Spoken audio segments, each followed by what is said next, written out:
우리가 이제 읽고 오늘 회복이라는 주제로 잠깐 말씀을 나누겠습니다.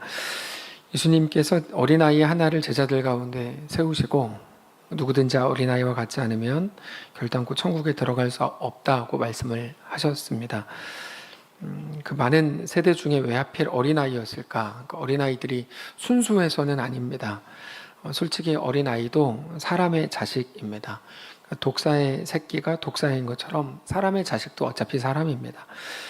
어린이집 아이들을 데리고 공원으로 소풍으로 왔는데 다 같이 식사 노래를 하는데 우리한테 익숙한 노래를 했어요. 날마다 우리에게 양식을 주시는 은혜로우신 하나님 참 감사합니다. 아멘. 노래 끝나니까 하나님, 부모님 감사합니다. 잘 먹겠습니다. 아이들이 그렇게 얘기하더라고요.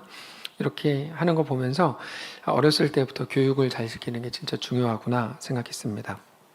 근데 노래와 감사 기도가 끝나자마자 자기들끼리 선생님 예보래요. 얘가 이렇게 했대요. 막 이러고 야, 내가 언제 너 죽을래? 이렇게 아이들끼리 하는 이야기 들었습니다. 그러다가 그 어린이집 소속이 아니라 그냥 엄마랑 공원에 놀러온 한 아이가 와서 옆에 기웃거리니까 야, 너 저리 가. 네가 왜 먹어? 이러면 쫓아냈습니다. 사람의 자식은 사람입니다. 어린아이라고 해서 우리랑 다르지 않습니다. 그러면 예수님은 어린아이와 같다고 왜 말씀을 하셨는가? 도대체 어떤 부분 때문에 어린아이와 같지 않으면 천국에 못 들어간다고 하셨는가? 그건 순수성이 아니라 의존성 때문입니다. 오전에도 나누었지만 우리의 도움이 하나님께로부터인 것을 아는 겁니다. 결국 우리가 어린아이들에게 가르쳐야 되는 게 있다면 다른 게 아니라 바로 그겁니다. 의존성이 중요하다면 너의 주인은 하나님이시고 너는 평생을 하나님을 의존하고 살아야 된다라는 걸 가르쳐야 되는 거죠. 우리는 하나님 의존적이어야 합니다. 우리는 우리가 실력을 가져서 하나님 없이도 살 수 있는 사람들이 되는 게 우리의 꿈이나 목표이면 안 됩니다. 하나님에 대한 의존성이 필요합니다. 그게 기도입니다. 은혜를 구하지 않고서 우리 실력으로만 살려고 하면 답이 없다는 걸 알아야 됩니다. 내 실력으로 살지 않고 하나님의 은혜로 살기를 소망해야 됩니다. 기도는 내 실력 이상의 것을 구하는 겁니다. 예를 들어서 내가 건강 관리한 것만큼만 건강할 수 있으면 말은 좋은데 우리는 살 수 없을 겁니다. 우리는 기후와 습도와 오존층 파괴와 이런 걸 잘 모릅니다. 잘 모르는 상태로 이것저것 준비하고 대비한 겁니다. 어떤 사람은 커피를 마시는 게 건강하다 그러고 어떤 사람은 커피를 안 마시는 게 건강하다 그러고 어떤 사람은 커피를 하루에 2잔까지만 마셔야 건강하다고 합니다. 다 전문가들입니다. 뭐 어떡하라는 거죠? 그러니까 우리는 모르고 이 사람 말 듣고 이렇게 하고 저 사람 말 듣고 이렇게 합니다. 그런 상태에서 우리의 건강에 대한 대비가 어떻게 완전할 수 있겠습니까? 내가 계획하고 대비한 나의 건강이 연약하고 부족하다는 걸 인정하면서 다만 주의 은혜와 긍휼을 구하는 것, 그게 기도입니다. 그래서 기도는 매우 뻔뻔한 겁니다. 기독교인들에게 뻔뻔하다고 하는데 어쩔 수 없습니다. 우리가 실력이 없는데 어떻게 합니까? 그래서 우리는 대비를 하는 존재가 아니라 준비를 하는 존재라고 말씀을 드렸습니다. 내 인생을 위한 대비가 아니라 하나님 나라를 위한 준비를 하는 거죠. 그래서 우리가 무슨 일을 하든지 우리는 늘 하나님이 은혜로 이끄시기를 기도해야 됩니다. 사람이 대단하게 자기의 길을 계획할지라도 그 걸음을 인도하시는 분은 우리 하나님이시기 때문입니다. 학생들 당연히 기도해야죠. 가끔 공부한 것만큼만 성적을 얻게 해달라고 기도하는 분들이 가끔 있는데 그렇게 하면 안 됩니다. 그래서 그분들의 자식들이 공부를 못한 겁니다. 치사하게 공부도 안 하고 성적 달라고 기도하자는 게 아니고 언제나 내가 완전하지 않다는 것을 알고 인정해야 된다는 말입니다. 결국 이 인정이 중요합니다.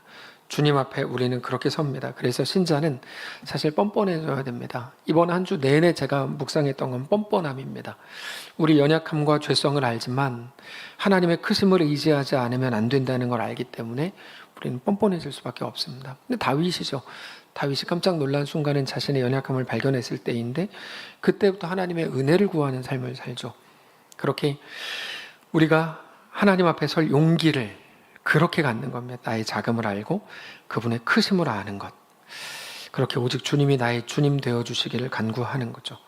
우리에게는 우리의 한계와 우리 연약함과 우리 초라함을 넘어설 능력이 없고 오직 하나님을 의지하는 것 밖에는 우리에게 방법이 없다는 것을 알아야 됩니다. 여러분, 우리에게는 하나님을 의지하는 것 밖에는 방법이 없다는 걸 꼭 기억해야 됩니다. 오늘 유튜브 헌신 예배인데 오늘 본문을 통해서 우리가 하나님이 우리에게 원하시고 요구하시는 게 무엇인지 함께 묵상하려고 합니다. 오늘 본문은 우리가 잘 아는 본문입니다. 오늘 본문에서 베드로의 장모가 고열이 나는 열병으로 누워 있었습니다. 사람들이 예수님께 와서 말씀을 드렸습니다. 병을 고쳐달라고 한 거죠. 예수님은 의사는 아닌데 이미 사람들이 예수님께 신적인 능력이 있는 거 보고 알았기 때문에 그렇게 부탁을 드렸죠. 예수님께서 한 번의 터치만으로 베드로의 장모의 열병을 고치시는 게 31절입니다. 나아가사 그 손을 잡아 일으키셨고 열병이 떠났고 여자가 그들에게 수종들었다. 여기 수종들었다는 말은 식사를 대접했다 이런 말입니다. 이 병 고쳐줬는데 식사 대접 한 번으로 뭐 괜찮습니까? 그게 아니고 정상적인 활동을 할 수 있는 상황이 됐다. 그 말이 이제 수종을 들었다. 그 말입니다. 진정한 의미에서 정상적인 모습으로 돌아왔다. 그거를 이제 회복이라고 부르는 겁니다. 회복은 정상적으로 이제 돌아온 상태인데 오늘 본문의 이 사건 이후로 더 많은 사람들이 더 적극적으로 예수님께 병자들과 귀신 들린 사람을 데리고 옵니다. 32절에 저물어 해질 때 모든 병자와 귀신 들린 자를 예수께 데려왔다. 여기 재미있는 표현이 나오는데 저물어 해질 때입니다. 저물었다와 해질 때는 같은 표현입니다. 근데 왜 같은 말을 두 번이나 쓰냐면 강조하기 위해서입니다. 해가 지는 시간이었다는 강조죠.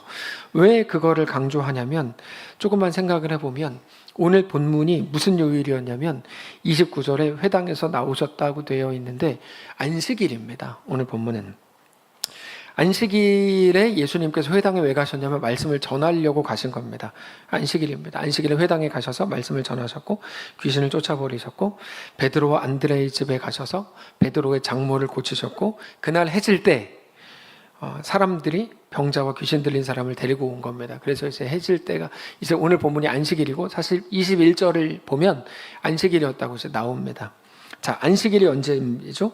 금요일 해질 때부터 토요일 해질 때까지가 안식일입니다. 해질 때 사람들을 데리고 온 이유는 안식일이 끝났을 때를 기다리고 끝나자마자 데리고 온 겁니다. 유대적으로는 해가 질 때부터 그 다음날 해가 질 때까지를 하루로 봅니다. 우리는 뭐 시계가 있으니까 12시부터 12시까지 하루로 보지만 그러니까 32절에 나오는 저물어 해질 때라는 말은 안식일이 끝날 때까지 사람들이 계속 기다렸고 끝나자마자 사람들이 이제 몰려들었다는 겁니다. 그러니까 저물어 해질 때까지 사람들은 기다렸던 건데 왜 기다렸는가? 빨리 병고침을 받고 싶으면 빨리 오면 되는데 그대로 왜 기다렸는가? 아무리 병고침을 받고 싶다고 해도 그들 속에 안식일 계명을 어기는 거에 대한 두려움이 있었기 때문입니다. 율법을 어기는 거에 대한 두려움이 있어서 욕먹을까 봐 계속 기다리는 거죠. 사람들은 그거를 아주 중요한 문제라고 생각했던 게 분명해요. 유대인들이 하나님을 섬기는 방식에 대해서. 근데 하나님께는 그거 그렇게 중요한 문제가 아니었어요. 아주 재밌지 않습니까 이게? 저는 아주 재밌어요.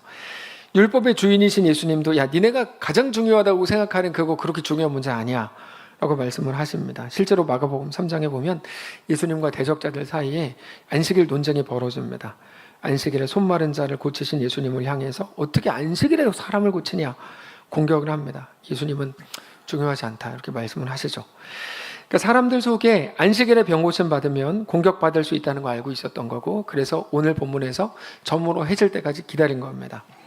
마음이 급하지만 바로 이 불완전함 그러니까 자기에게 필요한 부분이 있음에도 불구하고 율법에 매여서 아무것도 못하는 거죠. 근데 사실은 그게 진리가 아니라 사람들이 하나님에 대해 너무 잘 몰라서 나온 현상들입니다. 하나님의 마음도 모르고 하나님의 법을 모르니까 자기들이 들은 율법 때문에 아무것도 못하고 있고 해 질 때까지 기다리고 있는 게 너무 안타까운 거죠. 그렇게 볼 때 그들의 불완전함이라고 하는 건 병든 육체가 아니라 그들의 영혼의 매임 그 자체인 거죠. 자기들이 만든 생각과 개념과 가치관에 묶여있는 거예요. 그 매임에서 해방되는 것, 자유하게 하시는 것이 하나님이 그들에게 대한 회복입니다. 그래서 복음서에서 예수님이 행하신 일들 잘 보면 단지 병을 고치신 게 아니고 그들의 불완전함을 온전히 회복시켜 주신 겁니다. 그들은 자기들의 문제가 육체의 질병인 줄 알았는데 그냥 그런 상황과 환경이 문제인 줄 알았는데 그들의 진짜 문제는 질병이 아니라 영혼의 매임이었다. 그 얘기입니다. 그리고 예수님은 그 매임 자체를 풀어주려고 오신 것이다. 그게 하나님 나라이기 때문이다. 그래서 하나님 나라에서 강조할 때 제일 중요한 게 뭡니까? 그리스도인의 자유가 나오는 거죠. 하나님은 누군가가 망가뜨려 놓은 그러나 하나님의 것이었던 하나님의 백성들을 되찾으시려고 합니다. 단지 병고침이나 귀신을 내쫓는 것 넘어서서 하나님 나라를 그들 속에 회복시키겠다. 하나님 나라는 눈에 보이는 어떤 것보다 크다. 이렇게 되는 겁니다. 죽음이라는 운명에 붙들려 살고 있는 사람들에게 진정한 자유와 영원한 생명을 예수 안에서 허락하겠다. 자, 우리도 자주 메인체로 살아갑니다. 우리가 왜 메인체로 살아갈까요? 당장 눈앞에 있는 게 전부인 것처럼 생각하죠. 왜 그렇게 할까요? 그렇게 배웠으니까. 이제 이게 유치부 헌신 예배여서 나누려고 하는 게 그겁니다. 우리는 그렇게 배웠어요. 눈앞에 있는 게 전부라고 배웠어요. 네. 말씀을 대할 때도 그래요. 어떤 사건 하나에 집착하죠. 예수님의 능력이 대단했다. 병을 고친다. 귀신을 내쫓는다. 근데 오늘 본문은 그거를 위해서 주시는 게 아닙니다. 오늘 본문은 예수님이 병 고쳤다. 귀신 내쫓았다. 기적을 일으켰다. 좋았겠지? 너도 잘 믿으면 저렇게 해주고 잘 안 믿으면 저렇게 안 해줄게. 이게 오늘 본문의 내용이 아닙니다. 예수님이 이 땅에서 행하신 모든 사역들과 말씀들은 하나님 나라와 관련된 겁니다. 더 이상 눈에 보이는 것들에 매이는 게 아니라 하나님 나라가 우리에게 가득 임하는 것, 우리가 하나님 나라를 보고 하나님의 백성이 되는 것이 우리가 가질 진정한 의미에서의 회복이기 때문입니다. 우리 예수님은 기적을 일으키고 병자를 고치고 귀신을 내쫓으려고 이 땅에 오신 게 아닙니다. 그런 일을 행하셨지만 그 예수님 오신 이유가 아닙니다. 베드로가 물고기 많이 잡은 거 우리가 부러워하는데 물고기를 베드로가 많이 잡게 하려고 예수님이 이 땅에 오셨다고 생각하면 잘못 생각하시는 겁니다. 오병이어로 5,000명 먹이신 거 부러워하지만 5,000명을 공짜로 먹이시려고 이 땅에 오신 것도 아닙니다. 굳이 오지 않으셔도 하늘에서 말씀 한마디만으로도 이루어지는 일이었을 겁니다. 예수님은 그런 게 아니라 누군가가 엉끄러뜨려 놓은 망가뜨린 하나님의 창조 세계를 다시 회복하고 완성하려고 오신 겁니다. 그래서 너의 삶에도 엉끄러져 있는 것들이 있지 않냐? 그 정상이 아닌 것들이 있지 않냐? 단지 병 걸렸고 아프고 승진 안 되고 사업에 실패했고 이런 거 말고 오늘 무너졌어도 다 내일 일어날 수 있잖아요. 그러니까 이런 문제가 아닌 거죠. 네.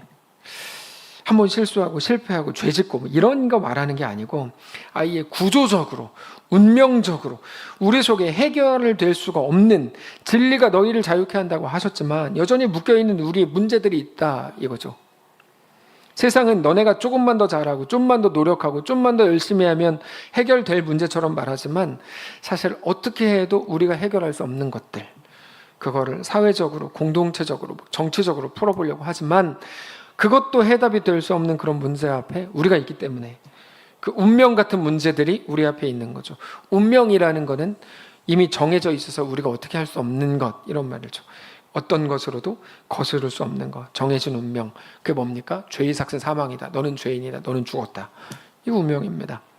그런데 우리 하나님은 이미 정해진 그 운명을 깨뜨리시고 예수 안에서 예수로 우리에게 새로운 운명을 만드실 작정이죠.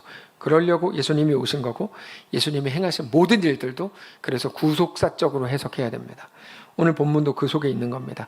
엉클어져 있던 그들의 삶을 하나님이 예수 안에서 회복시키신다. 그게 예수님의 사역이고 복음서의 내용입니다. 자, 회복이 뭡니까? 하나님이 우리에게 주시려고 하는 회복은 상황을 바꿔주는 게 아닙니다. 우리는 자꾸 눈앞에 있는 상황 바꿔달라 그러면서 그게 마치 회복인 것처럼 하나님께 따지지만 하나님은 그렇게 생각하지 않습니다. 상황이 바뀌는 게 회복이 아니고 회복은 뭐라고요? 운명이 바뀌는 게 회복입니다. 무엇을 해도 죽음과 멸망이 전부였던 우리의 삶이 이제는 무엇을 해도 생명으로 바뀐 게 우리에게 허락되고 약속된 회복입니다. 세상의 조롱과 박해와 공격 속에서도 그래서 그 속에서 나타나는 우리의 못남과 실패와 실수와 무너짐마저도 이제 우리를 죽음으로 끌고 가지를 못합니다. 사망도 생명도 천사들도 장래일이나 죽음이나 어떤 것도 우리를 그리스도 안에 있는 하나님의 사랑에서 끊어놓지 못한다는 게 우리에게 주어진 새로운 운명이죠. 전에는 성공한 것 때문에 죽음으로 갔는데 성공한 것 때문에도 죽음으로 갔어요. 이 사람이 성공만 안 했어도 겸손한데 성공해서 그냥 인생 망쳤어요. 근데 이젠 실패한 것 때문에도 죽음으로 가지 않고 오직 예수 안에서 우리를 하나님의 완전한 백성, 하나님의 자녀로 완성하시겠다고 하는 게 하나님이 우리에게 주신 회복이라는 것을 기억해야 됩니다. 둘째 아들이죠. 둘째 아들을 집 나갔으면 망해야 되고 객사에서 죽어야 됩니다. 객사가 죽는 거죠. 그게 정의로운 거니까. 그게 정의로운 거죠. 예. 누군가 말하는 것처럼 잘한 자에게 상 주고 잘못한 자에게 벌 주는 게 하나님이라면 둘째 아들은 집 나갔으니까 굶어 죽고 얼어 죽어야 됩니다. 근데 그렇게 되지 않았어요. 오히려 그거를 통해서 비로소 아버지의 집을 생각하게 되죠. 그게 운명이 바뀐 겁니다. 밧세바를 범하고 우리아 죽인 다윗은 죽어버려야 됩니다. 근데 어떻게 됩니까? 오히려 하나님이 누구신지 알게 되고 하나님 앞에 엎드리게 되죠. 운명이 바뀌었다는 게 얼마나 놀라운 일인지 아세요? 그래서 멍청이들이 뭐라고 말합니까? 다윗 인생에 밧세바만 안 범했어도 다윗은 완벽한 인생인데, 그건 진짜 바보 같은 말입니다. 왜냐하면 그 일이 없었으면 다윗은 큰일 날 뻔했습니다. 하나님 앞에 못 설 뻔했어요. 네. 오늘 우리 운명이 어떻게 달라졌는지 말씀으로 계속 보여주시는 거예요. 그리고 그거는 이미 예수 안에서 우리에게 완성하신 겁니다. 완성이라는 말을 기억한다면 오늘 우리도 주님 제발 내 삶의 상황을 바꿔주시고 환경을 바꿔주십시오 라고만 말할 수는 없게 됩니다. 그럼 뭐라고 기도하게 됩니까? 하나님이 예수 안에서 완성하신 회복을 알고 누리는 자가 되게 해주십시오. 여러분, 이게 실력입니다. 그리스도인의 실력. 빨리 지나가서 잘 못 들으셨죠? 우리가 뭐라고 기도하게 되죠? 결정적인 순간에. 물론 매 순간 우리는 작은 일들 가지고 하나님 계속 구하죠. 근데 결정적인 순간엔 뭐라고 기도합니까? 하나님이 예수 안에서 이미 완성하신 회복을 이 상황 속에서도 알고 누리는 자가 되게 해주십시오. 하나님이 우리에게 요구하시는 건 회복을 누리는 것이기 때문입니다. 회복을 누리는 것. 하나님이 예수님을 보내신 자리는 철저하게 우리가 보기에 가치가 없는 자리였습니다. 예수님이 가신 자리는 어떤 가치도 만들어낼 수 없는 곳, 십자가 죽음이니까요.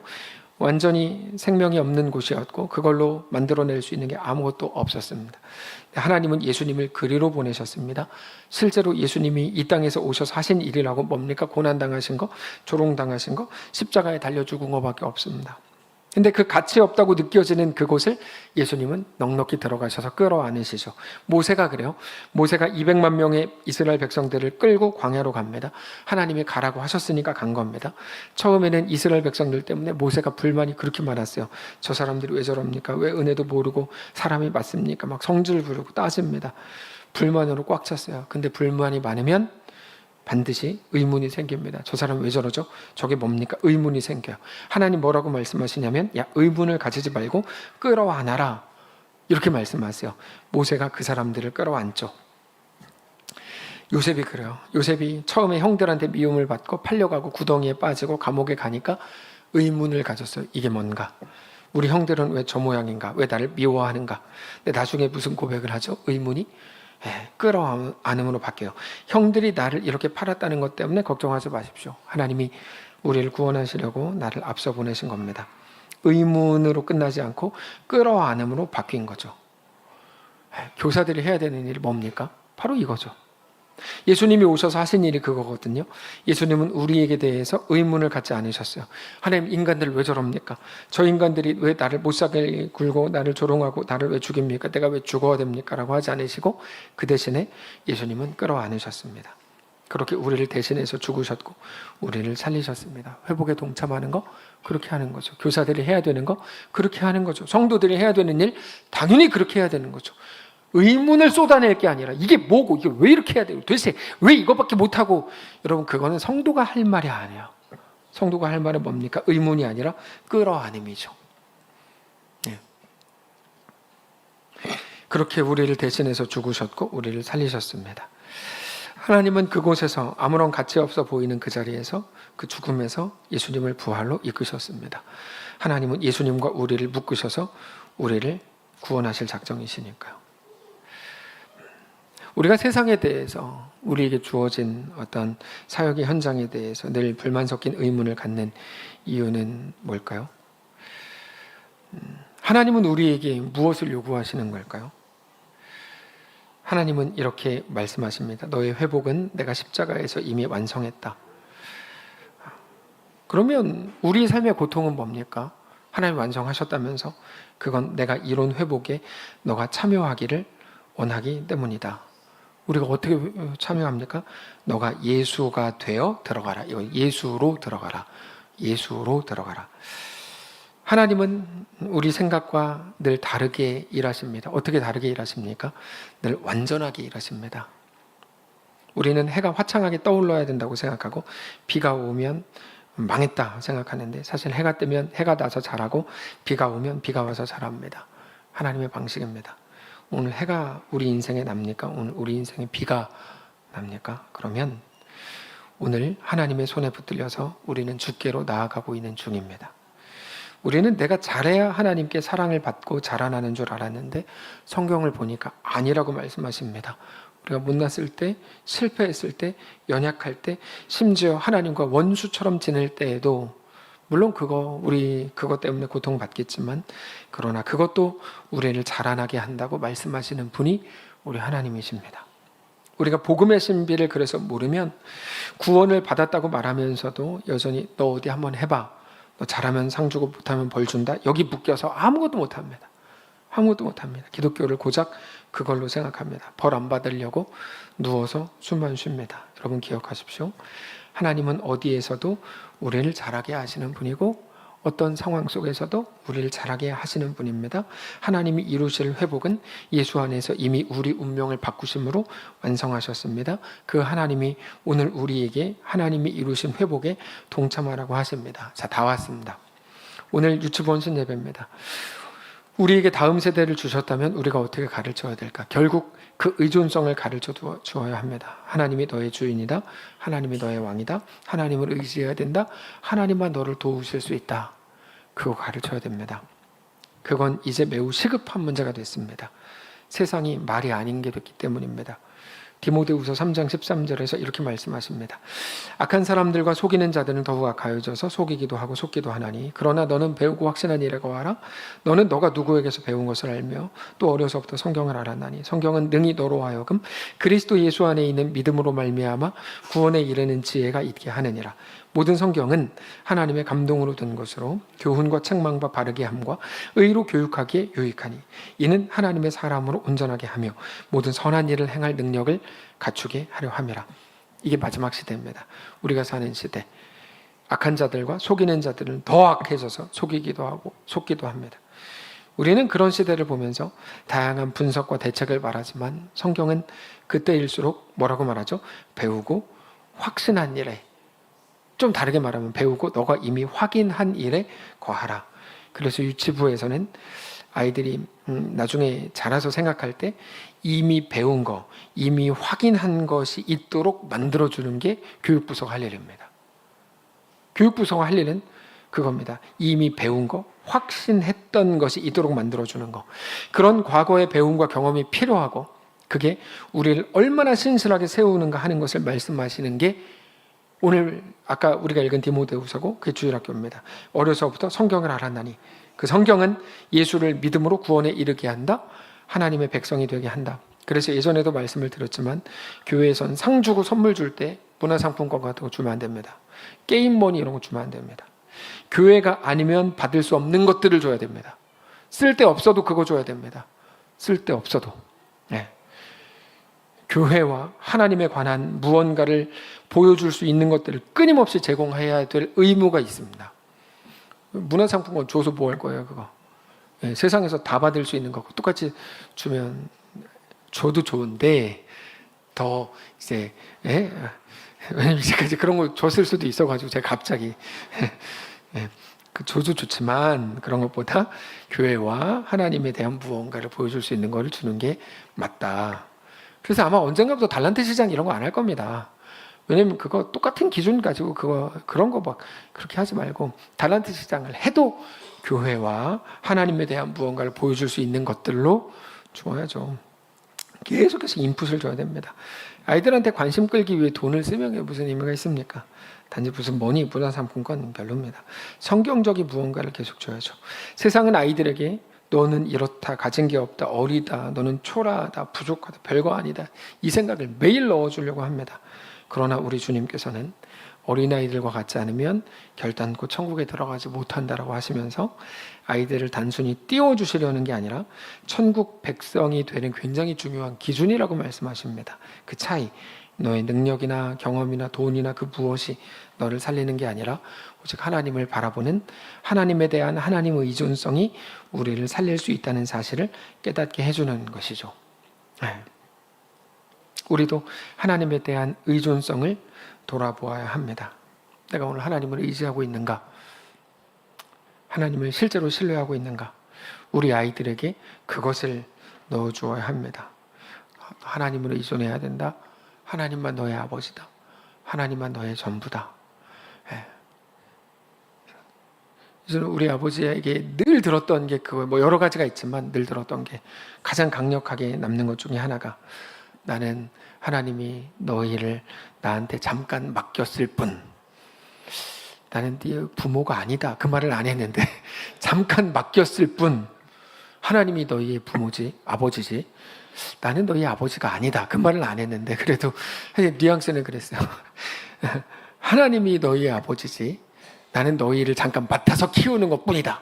이 얘기를 그렇게 많이 하셨어요. 계속 하셨어요. 그게 계속 기억에 남아요. 우리 아이들에 대해서 너무 세상적인 거 잘못 가르쳐주지 마십시오. 계속 그 얘기 하십시오. 하나님을 의존해야 된다. 하나님이 너네 아버지다. 하나님이 전부다. 하나님의 왕이다. 그 고백이 그 가르침이 우리 유치부와 초등부와 다음 세대의 교사들 가운데 가득하시기를 원하고 우리 아이들이 다 자라고 나서 교사들 손을 다 떠나고 부모 손도 다 떠났을 때 배우고 확신한 일에 거하는 아이들이 되는 그 놀라운 은혜가 우리 아이들과 우리에게 주어진 그 아이들에게 있게 되는 역사가 있게 되시기를 주님 이름으로 축복합니다. 기도하겠습니다. 하나님 우리에게 아이들을 맡기신다면 우리가 그 일을 잘 감당하기를 원합니다. 주님 우리를 지혜롭게 하셔서 우리가 다 떠난 다음에 그 아이들이 하나님과 어떻게 관계를 맺어 나갈지 그 아이들이 누구도 돕는 이가 없는 그때 하나님을 어떻게 의존하고 살게 되어야 하는지 잘 기억하면서 그것에 집중하고 그렇게 온전한 복음과 하나님 나라와 성령의 은혜를 가르치는 사랑하는 우리 유치부가 되도록 축복해 주옵소서. 우리 주인 되신 살아계신 예수님의 이름으로 기도합니다. 아멘. 이제는 우리 구주 예수 그리스도의 은혜와 하나님 아버지의 다함없는 사랑과 성령의 교통인도 역사위로 함께 하시면 은사가 이 시간 주를 바라보며 예수 안에 허락된 그 길을 믿음으로 담대히 걷기를 소원한 사랑하는 모든 성도들 머리머리 위에와 그들의 자녀들을 위해 특별히 우리 교회에 속한 유치부 아이들 그들의 인생 위에 사랑하는 이 교회 위에 이제부터 영원까지 함께 계실지어다. 아멘.